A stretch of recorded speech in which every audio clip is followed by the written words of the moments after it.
Sexual harassment in the workplace is a non-consensual interaction, flirtation, or friendship. It can range from a persistent, offensive sexual jokes to inappropriate touching and posting offensive material on a bulletin board. There are two types of sexual harassment in the workplace. The first type is called quid pro quo. This is known as when an authority, usually a supervisor, demands that individuals below their level must tolerate sexual harassment as a condition of keeping or getting a job. This includes promotions and raises. The second type is called the hostile work environment. This involves unwelcome, sexual-based, and offensive workplace surroundings. Elements that define the hostile work environment are if others joined in perpetrating the harassment, or if the harasser was directed at more than one individual or singled out a victim. Sexual harassment in the workplace is a serious issue and can both happen to men and women. Women experience higher levels of harassment in a male-dominated industry, such as they are seen as inferior. In service-based industries, where employers rely on tips and customer approval. Finally, women in low-wage jobs such as hotel cleaners or farm workers experience high levels of harassment because they do not have the bargaining power to push back.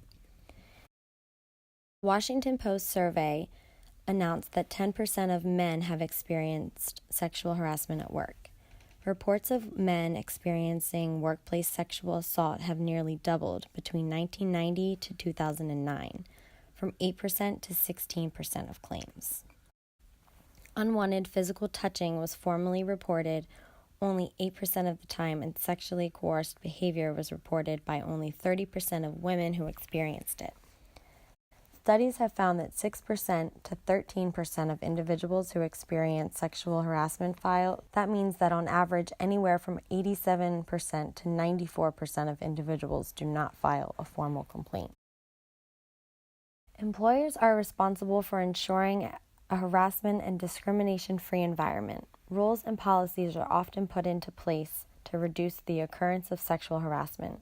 Companies can do several things to reduce the occurrence of sexual harassment.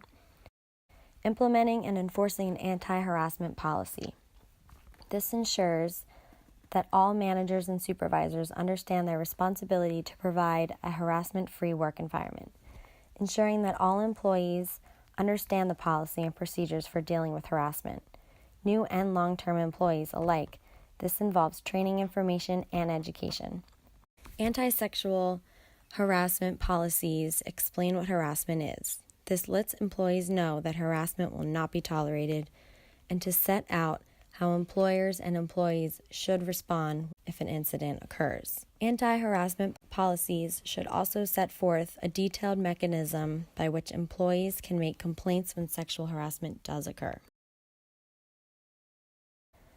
Take action and eliminate discriminatory jokes, posters, graffiti, email, photos, all at the worksite. Monitor and revise the policy and education information, providing programs on a regular basis to ensure that it is still effective within your workplace. Speak up if sexual harassment has occurred. Let your coworker know that their behavior is offensive to you. If speaking up does not resolve the problem, they are now aware that you will possibly file a claim for the offensive attack. This procedure is in a place of a file complaint with your supervisor, or even in the event that the supervisor is the offender, filing with another supervisor. Be sure to document your complaint, keeping track of the date and time. Stepping in. If you feel comfortable, step in to either stop or make it known that the situation or behavior is inappropriate. Correct the harasser. Even if the fellow colleague is not present, if you hear a fellow colleague speaking sexually about another, say something and let them know that this behavior is unacceptable. Privately speaking with the person who is being harassed allows for you to see if they are reacting to the situation and speaking up to report it. Also, ask your employer for the training that is beneficial to clearing out the procedures and consequences of sexual harassment. Employers should provide a mechanism for addressing sexual harassment in a confidential and sensitive matter.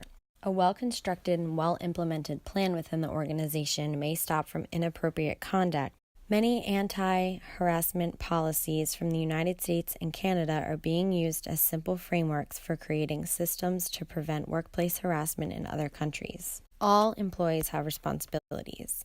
That is, a non-discriminatory and non-violent workplace atmosphere. These employees must also assume an active role in prevention of sexual harassment.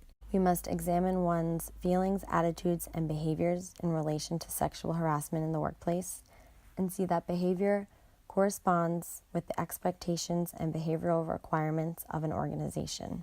Also, becoming aware of subtle forms of sexual harassment helps discourage sexual behaviors within the workplace. The burden of preventing sexual harassment rests on the employer. In the United States, employers are responsible for providing their employees with a work environment that does not discriminate and is free of harassment. Employers are therefore required by law to take steps to prevent and deal with sexual harassment within the workplace. If the employer has not been taken all responsible steps to prevent and deal with the sexual harassment within the workplace, an employer may be liable for the harassment that does occur, even if unaware that the harassment is taking place. Having an anti-harassment policy does not mean that there will be no harassment complaints. However, having an effective policy and procedures coupled with anti-harassment training for all staff will help assist in preventing sexual harassment and the support for individuals who are being harassed. Let them know that they are able to talk about the situation and show them appropriate steps to take to reporting their situation. And lastly, monitor and revise the policy and education information programs on a regular basis to ensure that it is still effective within the workplace.